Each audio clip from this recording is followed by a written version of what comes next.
Hello there and welcome along to Hive Live Extra, your place for exclusive reaction and analysis following Watford's 5-0 defeat at home to the hands of Liverpool. Here with me in the studio to talk through the game, the former Hornet striker Tommy Mooney.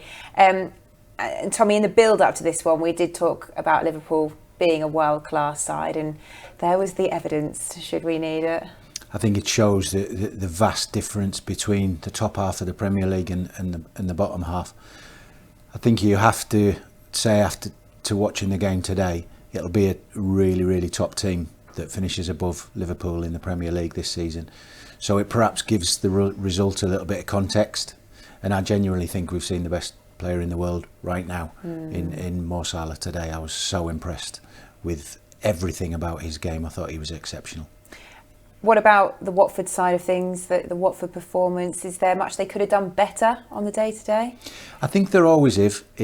We've given it context to say how good a team Liverpool are, but you still have to get on the front foot and close them down. You see the reversal of when Watford are in possession, there's 3 or 4 Liverpool players trying to close them down to win the ball back.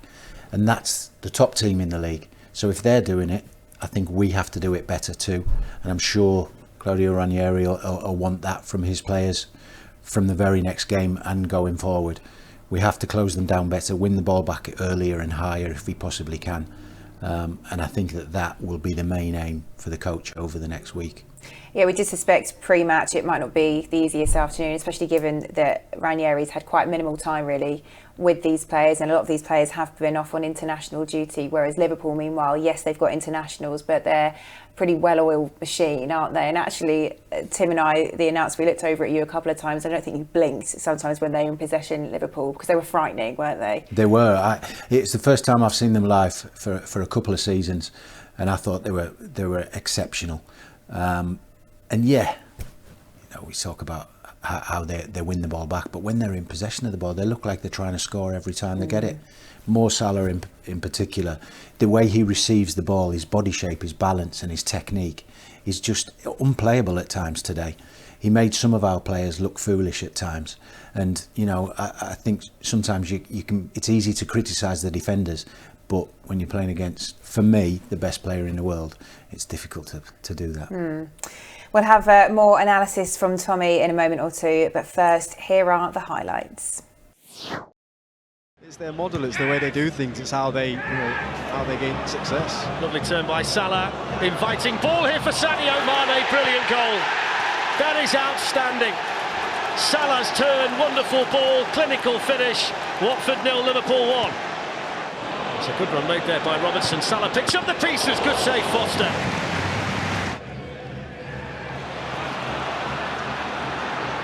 Sarr's got relatively little support, but Cucho Hernández is one of them. Alexander-Arnold did just enough. Great tackle, in fact, by the England defender.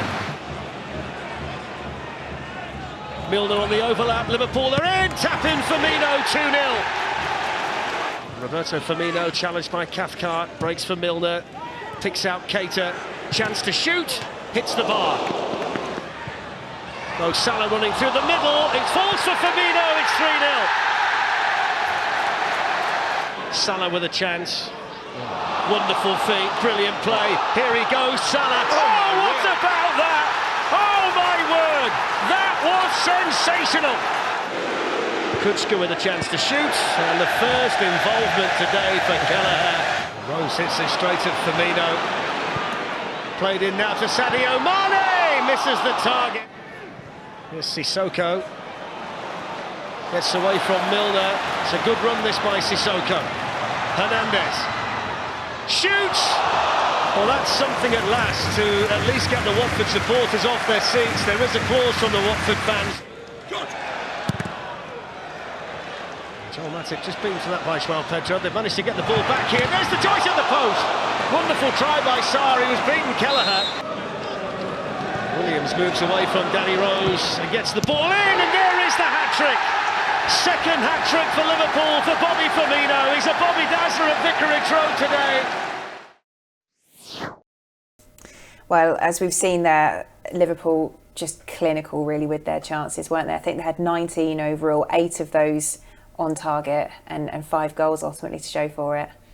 Yeah, you can see why they're top of the table. And they created some really good chances. It could have been more goals. Some of the chances that they missed were probably easier than some of the finishes that counted.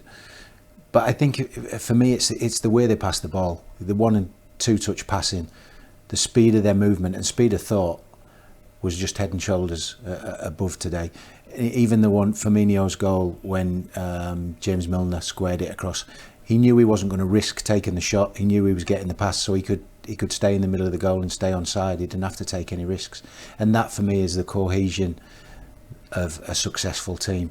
And I'm sure when Claudio watches the analysis back, there'll be parts of the way that Liverpool do things that he'll want to influence in the Watford team. Yeah, Watford the other end, a bit limited to say the least, but there was an improvement there in the second half, wasn't there? I think when João Pedro came on, we know that Liverpool were managing the game at that point. They've got 2 big games coming in the next week, so they were managing the game, and they're experienced enough and good enough to know how to manage the game, because that's an important part of being a player. And yes, they took the foot off the gas, but they were still passing the ball and moving and trying to score more goals. But João Pedro coming on, I think he looked like he wanted the ball, and that's always a good sign. Even at that stage of the game, it looked like he wanted to get shot away, get a goal, and that almost ignited Ismaïla Sarr a little bit as well. So I think he got more from those 2 in the closing stages of the game. But not trying to deceive anybody, the game was won and almost over at that time, just killing the game off. But those are the, not perhaps positives that we like to take from the game, but those are what I remember, the influential side of the attacking play from Watford. Yeah, just give us an insight what it's like when you're an attacking player and there is a bit of a deficit there, because we saw the frustration. I think it was 3 or 4 when Cucho had a chance on the left side and he really slapped the ground. It must be hard, isn't it? Because when you do get those opportunities, which were a bit few and far between today, and you miss them, yeah, it's frustrating, I imagine, when you're in that front line. For the forward players, I know from my career, you're judged on stats. Essentially, a striker is judged on his goals and now assists. So they'll know that they've had chances. Hernandez today had easier chances than the goal he scored against Aston Villa from a similar situation. There was one very good save. Ismaïla Sarr had a good chance. Other than that, we didn't create any clean-cut chances. It was more, shots from outside the box. One particularly on target, probably after an hour, that the supporters cheered like it had been a goal. So they were disappointed with the attacking style of play. But Matip and Van Dijk, talk about Salah at the other end, but Matip and Van Dijk are probably the best partnership, certainly in the Premier League. Yeah, you mentioned Sarr's opportunity there, probably the best of the game. Having been the star man last February, he was very muted today. How much of that do you think was Liverpool, just being Liverpool, and how much of that is perhaps stuff that we need to look at ahead of the Everton game? I think he went 16, 17 minutes without having a touch of the ball in the first half, and that wasn't anything. He wasn't hiding. He wasn't trying to get the ball in wrong areas. He was making good runs, but because Liverpool closed down our midfielders and defenders, they didn't have the time to get their head up and pick Sarr out, because Liverpool did have a high line. There was spells in the first half where I thought Sarr could get in behind here. He almost did on one occasion, but he just gone offside a little bit early with his run. So it was disappointing for him, but I think it was more a case of the Liverpool pressing just didn't give the Watford players time to get their head up and find a yellow shirt. Well, we're all about exclusive post-match reaction here on Hive Live Extra. So with that, we can now hear from one of the key players involved. Moussa, how do you assess today's performance and what was a difficult afternoon? Oh, very difficult afternoon. We knew it's going to be a tough game when you play against one of the best teams in Europe. You know you're gonna suffer, but we had some plan. And I think it didn't work properly, and we've done some mistake that we shouldn't do. And against big team, when you do mistake, they're gonna punish you straight away, and that's what's happening. And so halftime 2-0 down, then we come back second half with a lot of positive, and we say if we score 1 goal, that can change the game. But we conceded the 3rd goal, then after the game was more difficult than the 4th, then the 5th. So sad afternoon for us, but we're gonna learn, and we know he's a new manager, so we're gonna work, and hopefully it's gonna be better by the next game. You've just mentioned mistakes there, and Claudio Ranieri himself said that we gave them too many gifts today. How do you as players cut out those errors? In football, of course, there will be some mistake. Otherwise, if you don't do mistake, I think all game will be 0-0. So, but we need to work on that and try to make maybe 1 or 2 mistakes in the game, because especially against big team, because like I said, they're gonna punish you straight away. And but it's part of the process. So we're gonna learn from this game, and hopefully in the future it's gonna be better for us. Claudio's not had too long to work with you all on the training pitch. What are the changes that he's been trying to implement so far? Yeah, he came not a long time ago, and we've been working, but at the same time it was difficult because some of the players were away in national team, so we couldn't work properly all together. But we try to work on what he wants, to have a solid team, to be compact, and when we cover the ball to go forward, and yeah, to work on these type of things. But like I said, some player was missing, and this week I think we're gonna work very well all together, and I hope you're gonna show a good reaction next week against Everton. Fixtures aren't going to get much easier. You've got Arsenal, Man United, Chelsea, Man City all to play in the next month or 2, but what are you targeting from the next 2 against Everton and Southampton? To be honest, I'm not looking. I'm just looking about the next game. The next game is Everton, so we need to be focused on that game, and because there is 3 points to take, so we're gonna try to have a good week and hopefully go to Everton and win the game. Then after that, we will think about the game after. I think we can't look after Everton because it's too far. We need to take game by game, and we know in Premier League every game is gonna be difficult. Doesn't matter if you play Man City or Liverpool or Burnley. All game is tough. All game you will have to compete and to give your best. So we're gonna try to do it each game and try to get the maximum of points that we can. Well, we'll wrap things up by looking ahead then. I think Ranieri in his post-match conference after his defeat to Liverpool has said he's only had 2 days really with these players. So you'd think another week, hopefully you'll see the impact of that away at Everton next weekend. Yeah, 2 days, but when you narrow that down, that's probably 3 or 4 hours tops on the training ground. So now he's got a full week ahead to get the work done, both in the analysis suite and on the training ground. He can get his thoughts and what he requires from his players across to the whole group, which he never had last week.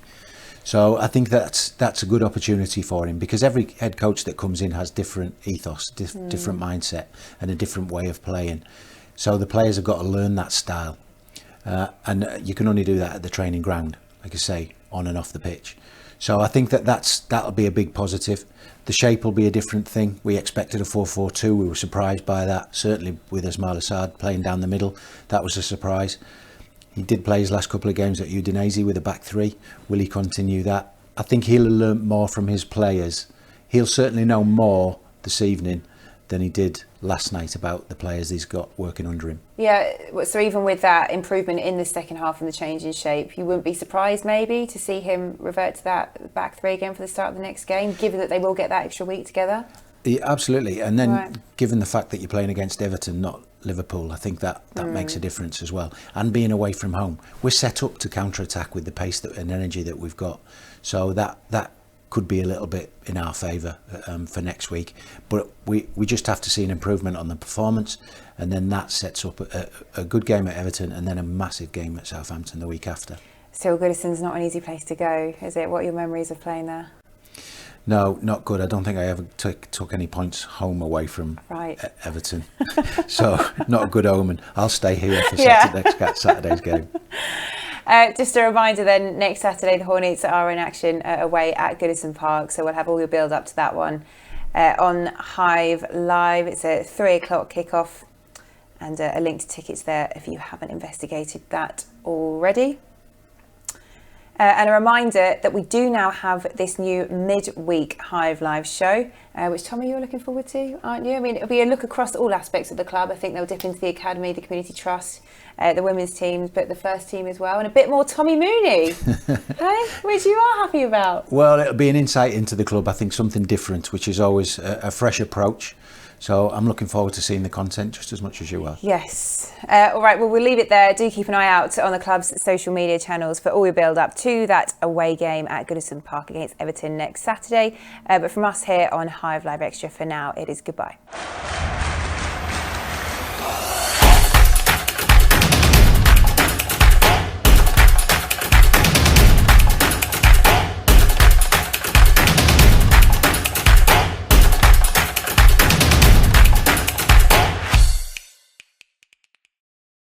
Click below to subscribe.